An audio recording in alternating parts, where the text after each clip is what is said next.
গতকাল মার্কেটে ভালো র্যালির পর আজকে আমরা মার্কেটের মধ্যে দেখলাম যে একটা ছোট্ট রেঞ্জের মধ্যেই কিন্তু বিভিন্ন ইন্ডেক্স ট্রেড হয়েছে। তো নিফটিকে আমরা দেখেছি প্রায় 42 পয়েন্ট নিচে, সেন্সেক্স 200 পয়েন্ট নিচে এবং ব্যাংক নিফটি একটা ফ্ল্যাট টু নেগেটিভে ক্লোজ দিয়েছে।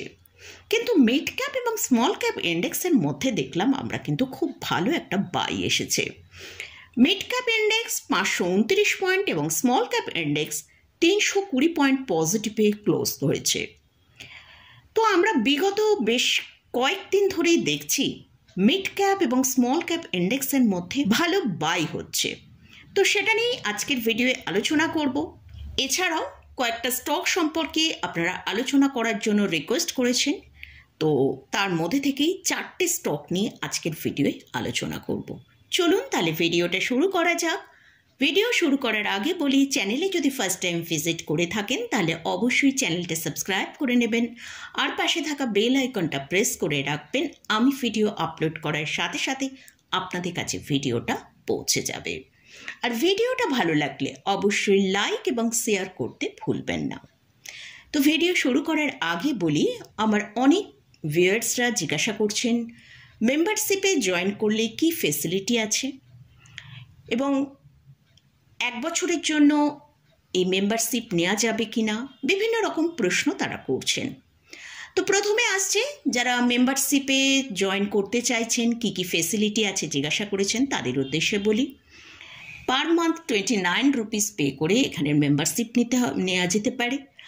আর ফেসিলিটি যেটা এতদিন ছিল সেটা হচ্ছে মেম্বারশিপ যদি কোনো স্টক সম্পর্কে কোনো প্রশ্ন থাকে সেই স্টকটা নিয়ে আমি চ্যাটের মাধ্যমে সেই স্টকের সাপোর্ট, রেজিস্ট্যান্স এসব জানার থাকে, সেগুলো আমি চ্যাটের মাধ্যমে জানিয়ে দেব। আর সেই স্টকটা নিয়ে ডিটেলসে আলোচনা আমি নেক্সট আসবে সেই ভিডিওয়ে, আগে সেই ভিডিওটায় সেই স্টকটা সম্পর্কে ডিটেলসে আলোচনা করব।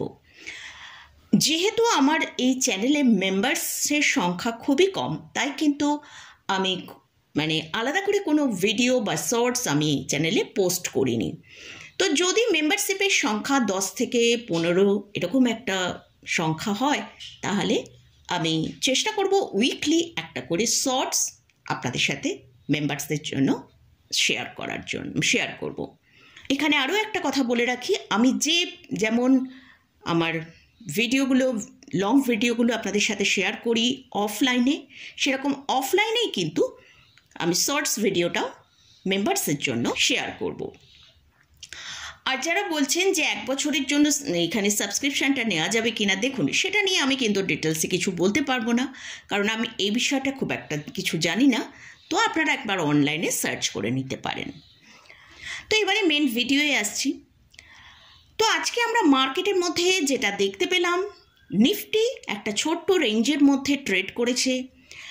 নিফটি আজকে যেটা নিচের দিকে 24,953 থেকে ওপরের দিকে 25,070, অর্থাৎ 117 পয়েন্টের মতন একটা ছোট্ট রেঞ্জের মধ্যে সারাদিনে ট্রেড করেছে। আজকে আমরা দেখলাম যে নিফটি কিন্তু একটা রেস্ট মোডেই তার ট্রেডিং ডেটা কাটিয়েছে, কারণ একটা দিন যখন অনেকটা বড় র্যালি দেখায় তখন কিন্তু তারপরে 1-2 দিন মার্কেট একটু সাইডওয়েজ হয়ে যায় বা ছোট্ট রেঞ্জের মধ্যে কাজ করে। কিন্তু নিফটি যে একটা ভালো আপমুভ আগামী দিনে তৈরি করবে সেটা কিন্তু তার ইঙ্গিত আমরা পেয়ে গেছি। আজকেও নিফটি কিন্তু তার 25,000-এর লেভেলের ওপরেই ক্লোজিং দিয়েছে, 25,019-এ আজকে ক্লোজিং দিয়েছে। সেরকম ব্যাংক নিফটিকেও আমরা যদি দেখি, ব্যাংক নিফটি 55,354-এ ক্লোজ হয়েছে, অর্থাৎ 0.70 নেগেটিভে ক্লোজ এসছে। ব্যাংক নিফটিও আজকে হাই তৈরি করেছিল 55,418, আর লো যেটা করেছিল 55,170। ওই 300 পয়েন্টের রেঞ্জের মধ্যে ব্যাংক নিফটিও আজকে ট্রেড করেছে। তাই কিন্তু যেহেতু গতকাল একটা ভালো র্যালি এসেছে, তাই কিন্তু আমরা দেখতে পাচ্ছি যে এইসব বড় বড় ইন্ডেক্সগুলো আজকে একটা রেস্ট মোডেই তারা ট্রেড করেছে। ব্যাংক নিফটির ক্ষেত্রেও আমরা দেখলাম 55,000কে কিন্তু আজকে হোল্ড করেছে। তো ব্যাংক নিফটি তার যে স্ট্রং সাপোর্ট সেটাকেও মেনটেন করেছে, আর নিফটিতে অবশ্যই তার যে সাপোর্ট 24,850 সেই সাপোর্টটা মেনটেন করেছে, তার অনেকটা ওপরেই আজকের লো তৈরি করেছে। তো মোটামুটি নিফটি ব্যাংক নিফটি নিয়ে ডিটেলসে যে আলোচনা সেটা আমি সানডে ভিডিও লেভেলগুলো নিয়ে ডিসকাস করব। এবারে আসছি আমরা মিড ক্যাপ এবং স্মল ক্যাপ ইন্ডেক্সে বেশ কয়েকদিন ধরে কিন্তু পরপর আমরা দেখছি একটা ভালো পজিটিভ নোটে ক্লোজ দিচ্ছে। তো প্রথমে আমরা মিড ক্যাপ ইন্ডেক্সের চার্টটার দিকে ফোকাস করব। মিড ক্যাপ ইন্ডেক্সে আমরা দেখতে পাচ্ছি যে 52,000-এর লেভেল থেকে 57,000 অর্থাৎ একটা 10%-এর মতন র্যালি কিন্তু আমরা মিড ক্যাপ ইন্ডেক্সে দেখতে পেয়েছি, অর্থাৎ এখানে 5,000 পয়েন্ট র্যালি দেখিয়েছে। এছাড়াও যদি স্মল ক্যাপ ইন্ডেক্সকে দেখি সেখানে আমরা দেখছি যে 15,790 থেকে আমরা একভাবে দেখেছি 17,547, এখানেও আমরা প্রায় 3,000 পয়েন্টের মতন একটা আপসাইড দেখেছি। তো মিড ক্যাপ এবং স্মল ক্যাপ ইন্ডেক্সের মধ্যে এতটা র্যালি কেন এসছে? দেখুন, আমরা নিফটিতে অলরেডি কিন্তু একটা ভালো ব্রেকআউট পেয়েছি এবং আমরা বুঝতে পারছি যে আগামী 1 সপ্তাহ 2 সপ্তাহের মধ্যে নিফটি কিন্তু একটা ভালো আপসাইড দেখাবে। এর ফলে লার্জ ক্যাপ স্টকগুলো কিন্তু ভালো আরও বেটার পারফর্ম করবে এবং লার্জ ক্যাপ স্টকগুলো এখন বেশ কিছুটা কিন্তু আপার প্রাইসে ট্রেড করছে। তাই আমরা কিন্তু মিড ক্যাপ স্টক এবং স্মল ক্যাপ স্টকে কিন্তু ভালো বাই আসছে বলেই কিন্তু এসব মিড ক্যাপ এবং স্মল ক্যাপ ইন্ডেক্সের মধ্যে এতটা র্যালি দেখতে পেয়েছি। তো তাই কিন্তু যেসব ভালো ভালো মিড ক্যাপ স্টক এবং স্মল ক্যাপ স্টক আছে যাদের গুড ফান্ডামেন্টাল, সেই সব স্টককে কিন্তু আমরা আমাদের ওয়াচ লিস্টে রাখতে পারি এবং সেই সব স্টকে কিন্তু আমরা বাই অপরচুনিটি খুঁজতে পারি। তো এই কারণের জন্যই কিন্তু মিড ক্যাপ এবং স্মল ক্যাপ ইন্ডেক্সের মধ্যে আমরা প্রায় লাস্ট 5-7 দিন ধরে কিন্তু একটা ভালো র্যালি দেখতে পেয়েছি। এবারে আপনারা যেসব স্টক নিয়ে আলোচনা করার জন্য রিকোয়েস্ট করেছেন সেই সব স্টক নিয়ে আলোচনা করব। তবে এর আগে একটা কথা বলি, এমন অনেক স্টক আছে যেসব স্টকগুলো কিন্তু অলরেডি আমি 3-4 দিন আগে ডিসকাস করেছি, কিন্তু আবারও সেই সব স্টকগুলো নিয়ে আলোচনা করার জন্য রিকোয়েস্ট করেছেন। দেখুন, ভিডিওগুলো যদি একটু ফলো করেন তাহলে আপনার যেসব স্টকগুলো জানার আছে তো সেই সব স্টকগুলো কিন্তু আপনি সেখান থেকেই আনসার পেয়ে যাবেন। আমি প্রতিদিনই ভিডিওয়ে কোনো না কোনো স্টক নিয়ে আলোচনা করি। তো যাই হোক, আজকের ভিডিওয়ে 4টে স্টক নিয়ে আলোচনা করব। ফার্স্ট যে স্টকটা নিয়ে আলোচনা করছি সেটা হচ্ছে সোনাটা সফটওয়্যার। আমার ভিউয়ার্স বলেছেন তিনি 426 টাকায় বাই করেছেন। তো স্টকটা এখন নিচের দিকের দামে আছে, তো তিনি কি করবেন? দেখুন, আপনি একটু ওপরের দিকের দামে বাই করেছেন, তো ঠিক আছে। তো এই স্টকটা নিয়ে আমি কয়েকদিন আগেই আলোচনা করেছিলাম, তখন স্টকের প্রাইস চলছিল 369 টাকা।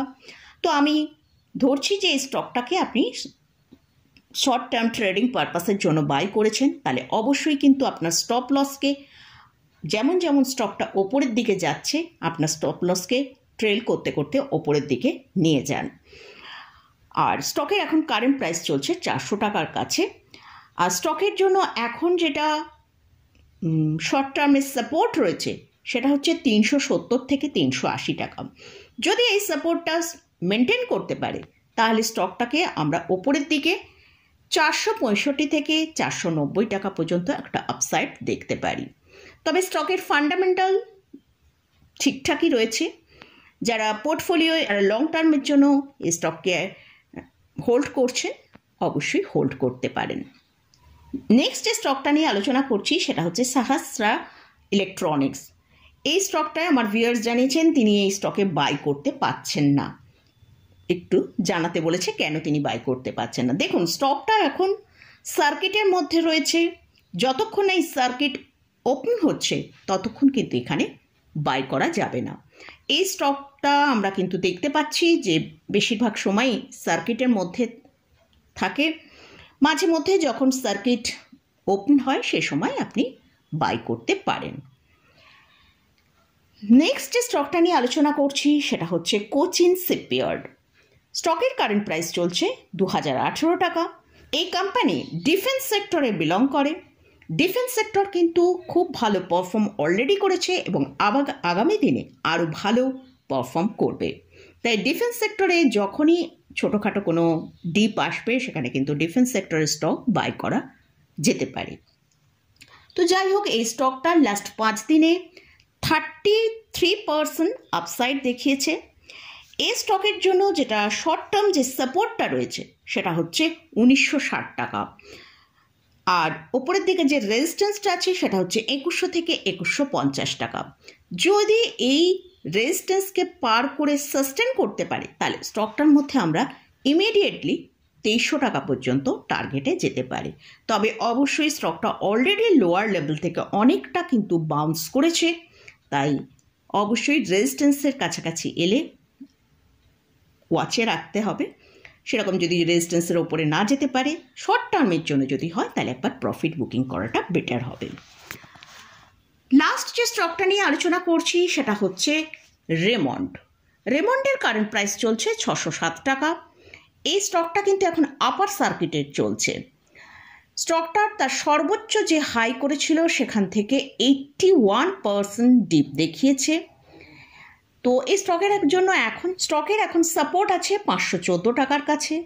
লাস্ট 5 দিনে আমরা দেখেছি স্টকটা তার লোয়ার লেভেল থেকে প্রায় 17% আপসাইড দেখিয়েছে। তো যাই হোক, স্টকটার ওপরের দিকে কতটা আপসাইড দেখাতে পারি সেটা আমাদের দেখতে হবে। তো আমার ভিউয়ার্স স্টপ লস সম্পর্কে জিজ্ঞাসা করেছেন। দেখুন, স্টপ লস আমি দিই না, আমি এখানে সাপোর্টের কথা আলোচনা করলাম। আপনি আপনার মতন করে স্টপ লস নিজে লাগিয়ে নেবেন।